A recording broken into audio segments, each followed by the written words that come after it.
Hey guys, my name is Tiffany. This is my channel. You see a lot of pictures of my son, and I thought I'd come on and give a bit of a background about us, and yeah. So my husband and I have been together for 16 years, almost 17. I have 4 grown stepsons, and I have grandbabies. There is 7 grandbabies, and my husband and I just kind of always knew that we would never have kids of our own. I've known pretty much since my adult life that I would probably never be able to have children. It was just my health reasons, starting from a very young age, made it extremely difficult for me to even have a period, to be quite honest with you. So we just kind of always knew that having children of our own was not really an option. Adoption was very expensive, the traditional route. So we had our puppies and our kitties, and those were our babies. Until probably close to 2 years now. Yeah, a year and 11 months or so. I mean, not quite that much, but you know what I mean. Over a year ago, obviously. It's been probably a year and, we'll say, 8 months. I was approached by a family member that was pregnant, and her and I had talked. Obviously, we're cousins, we're related, so we had talked about things that's going on in her life and kept in contact on Facebook. And she had approached me and asked why we never had children, and I told her that I wasn't able to have babies. I wasn't able to conceive. I was always the one that, that was very heartbreaking for me, by the way, not being able to have babies, because I was always the one that babysat the little nieces and nephews, and I was always holding the babies and loving on them. And that was just like, I love kids. I just absolutely adore kids. And so, I always had nieces and nephews to love on that kind of helped to kind of fill that void a little bit. But anyway, and she asked me why we never had kids, and I said, well, health problems, and she asked me if we'd ever thought about adoption, and of course we had. I mean, I looked into traditional adoption. I looked into I had looked into this is very distracting. I'll just let you see see if you can see my little man down there. Traditional adoption was very expensive. We even looked into the adoption of overseas children. That was even worse. And you had to be able to leave and go for weeks at a time to the country that you were adopting from. So that just was never really a possibility for us. We're not rich. We scrape ends to make ends meet. We scrape by some months barely. So, traditional adoption just was not in the cards for us. And she had said, we kind of left it at that. And then she approached me again, and she said, well, what if you could, have a free adoption? There's nothing ever really free, but, I was like, well, maybe that might be a possibility. I think that just depending on the circumstances, of course, I didn't give it all up, but, well, turns out she was pregnant, and she had some issues with her other children where she wasn't able to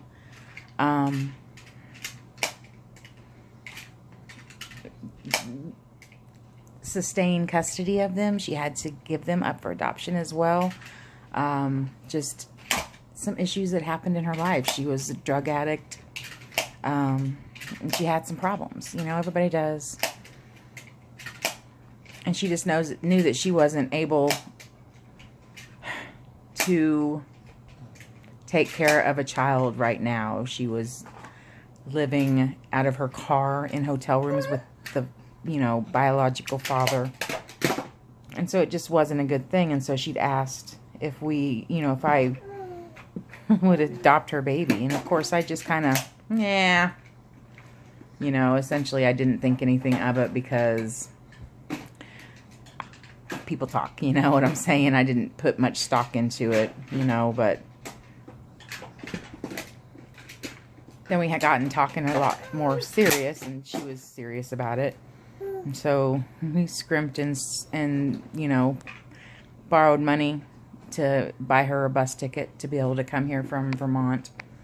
Because I wanted, if we were going to do this, I wanted to be able to be there for the doctor's appointments and to make sure she's taking prenatal vitamins and eating right and not living in a hotel, you know, or in her car. And so I paid for her to come here from Vermont on a bus. Drove up to Kansas City, picked her up. We hadn't even seen each other in person since she was a baby. You know, she's never essentially in her adult life met me ever. So I went and picked her up in Kansas City at the bus station. And we began this journey. She was here for probably a couple of months. It wasn't good. Unfortunately, she was drinking a lot. Like, I knew that she had issues with that, and so I made sure that I cleared out or hid all the alcohol I had in my house. Well, she found it. And she had somebody sending her money from back east, and so she'd go and buy alcohol. And she was just shit-faced drunk, like sickening, because I know that she was carrying that precious little baby inside her, and he had nothing to do with it. Then we took her to get an ultrasound to find out the sex of the baby. And my husband and I had taken off work early so that we could go drive an hour away, pay for this ultrasound out of our pocket, of course, to find out what she was having. And she was drunk. She was drunker than a skunk. Like, we had to stop and buy her food to try to sober her up because she was, it was so sad. She was so drunk. We get in there and you see this baby inside her, and he's just got his hand on his head, and oh, it just broke my heart. We found out that day that she was having a little boy, and that was exciting. But soon after that, she said she had to go back to Vermont to take care of court. She was in trouble and had to go take care of her stuff in court. And so someone sent her money and she bought a ticket, a one-way ticket. Should have known at that moment in time that something wasn't right. But anyway, bought her a ticket back east. So she was going to come back. She was going to come back. She promised. And she left. And shortly after that, she said that she decided that, you know, her and the baby daddy were getting back together, and she wanted to work it out with him, and she wanted to keep this baby. That seeing that baby on the monitor just changed her life, and so she got into rehab or something and started taking a medication called Suboxone that's for like heroin addicts, which, yeah, she was a heroin addict, but that was not the issue when she was here. The issue when she was here was alcohol. Anyway, what are you doing, boo-boo? Hey, careful, boo-boo. And so she got on Suboxone. She went back. Sorry. She went back east, and I was hurt. I was seriously hurt. Like, my heart was broken. I was so excited that I was going to get to be a mom, you know, but she's my family, and so I was still supportive of her throughout everything that she was going through. I was still supportive of her. I, you know, still talked to her. I was crushed inside, and I was so angry, but I didn't let her know. I didn't let her see. And so, you know, I watched through Facebook her struggles in and out of different hotels, you know, no job, no food, you know, I mean, just, but she was trying. She really was trying. She was going to classes, parenting classes, you know, getting stuff for the baby. got themselves an apartment, and they were there for like a week and got kicked out for whatever reason. I don't know. Some kind of drama issue. But anyway,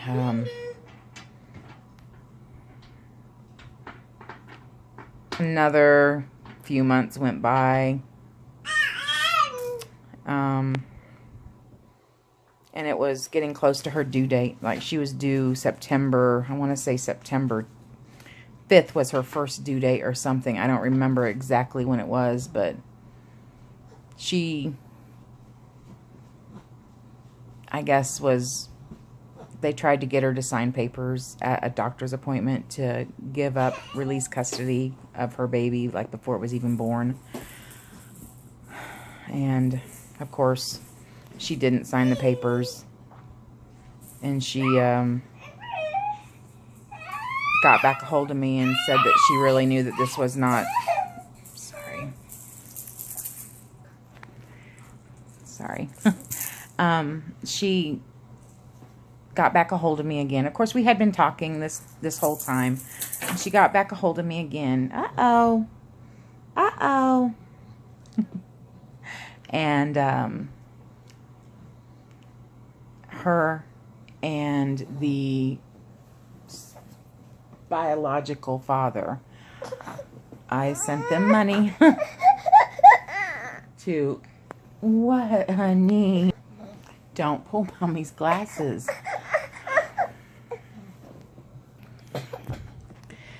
Okay, and so I sent them money. This was after a couple of more times that she had gotten a hold of me and tried to get money from me, saying that she was going to come and... Sorry, I was getting him a bubble. At that point, I wasn't quite convinced, and I didn't trust her really, so I didn't send any money. But for whatever reason, I thought that this one was pretty truthful. I was going by faith, prayed a lot about it to God. You know, I turned it over to Him. I said, if this is something that's meant to... Oh my. Oh, you are a state, aren't you? You are in a state. I turned it over to God and I said, if this is something that's meant to be, then it's going to happen. You know, if it's not meant to be, well, then, you know, God will show me that. So, He dropped it. I sent them money. And they started on their way back from Vermont. She was due in like a week. As they started, like she was very much pregnant. And so they started on their way back from Vermont. It's okay, sweet love. Drink your bubba. Drink your bubba. And kept in contact with me the whole time, you know, giving me where they were at and everything. So I was pretty convinced that they were definitely going to be here. Lo and behold, they did. They got here late at night. It was, you know, 10, 11 o'clock at night, whatever. Tucked them away into their beds, and we started with our cohabiting. She still had like 2 more weeks before the baby actually finally came. Well, Vermont followed her. And I was at work one day, and I got a call. And Amber said that state of Missouri was here. There was a social worker here. And saying that she was, you know, trying to run from this, that, and the other, that she wasn't supposed to be able to have the kid or something. Anyway, and we had, before they even arrived, had worked up on our own guardianship papers that we went and had signed in front of a notary, just something for ourselves, saying, you know, that when the baby was born, we were the ones that were essentially going to take the responsibility and care for him. Well,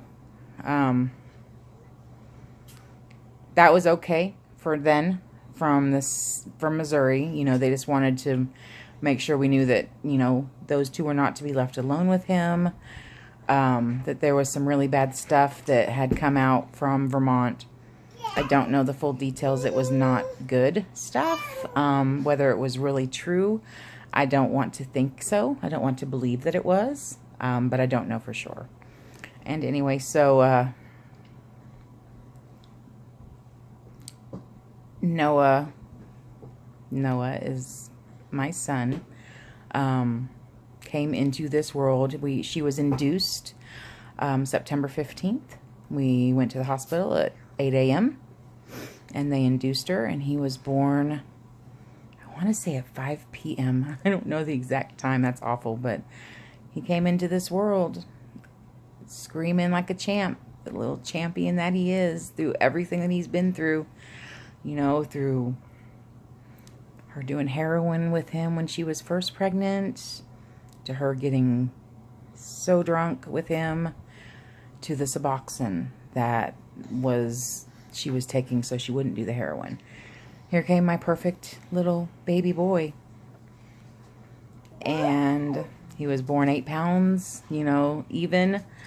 Had a little issue at the beginning with wanting to feed. So he didn't want to eat well. I mean, Nevada, Missouri, which is where she had him, we're a very small town. They didn't know how to deal with a baby that was, well, he was addicted to Suboxone because that's what she was taking. He wasn't even, in all of my research that I've done, he wasn't even supposed to have been out of the hospital for at least 72 hours. But Nevada, they weren't really, you know, I guess up on that, which is really weird because this is like the meth capital of the world, and I'm sure they've seen more than one meth-addicted baby born up there. But anyway, they sent us home the next day, and my husband and I brought him home, and it's not stopped since. We had to go, that was on a Friday. He was born on a Thursday. We went home on a Friday, and then that Monday we were up at the lawyer's office getting full legal guardianship papers worked up. And we had to go to court, you know, and Amber and Steven, the birth mom and sperm donor, signed paperwork, you know, relinquishing their rights to him. And we went to court. He was 3 months old. We started adoption proceedings. And we go to court on the 28th of August. Hopefully, will be our final step in making the adoption final and making him a West. His name is Noah Joseph West. Well, that will be his name after the adoption is final. But my dreams of becoming a mommy came true September 15th, 2016. And I am 42 years old, and I have an almost 1-year-old. And most days I work full time. So, you know, Noah goes to an amazing babysitter. She's wonderful. She's an older lady. She loves him. He absolutely loves her, and that is a perfect match. Like, leaving your baby with people that you don't know is so freaking scary. My mom watched him for the first probably almost 3 months of his life. Maybe 4.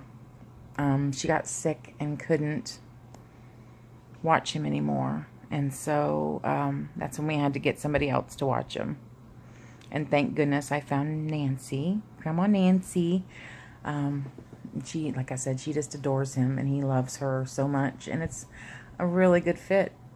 And he wears me out some days. I'm exhausted, but I'm so happy. And my husband is such a good daddy, and it is what we needed in our lives to complete us.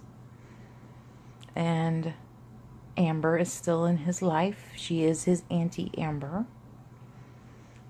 She doesn't see him a whole lot. She's busy. She has a job. She still lives here. She has a job. You know, we work.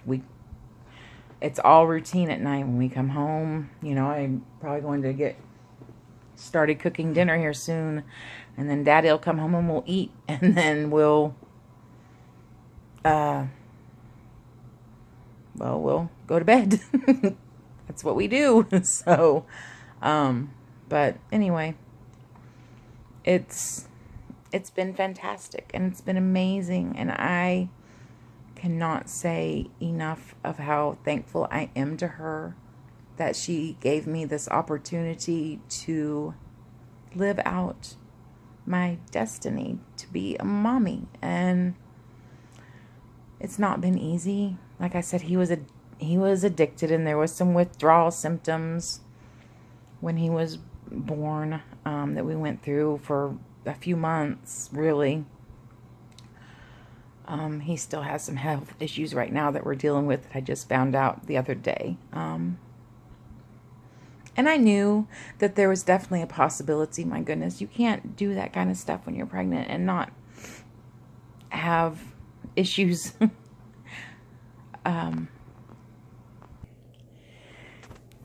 Anyway, so just recently found out that he has another bump in the road for us to handle, but we're going to handle it with God helping us along the way. I'm a very strong believer in the power of prayer.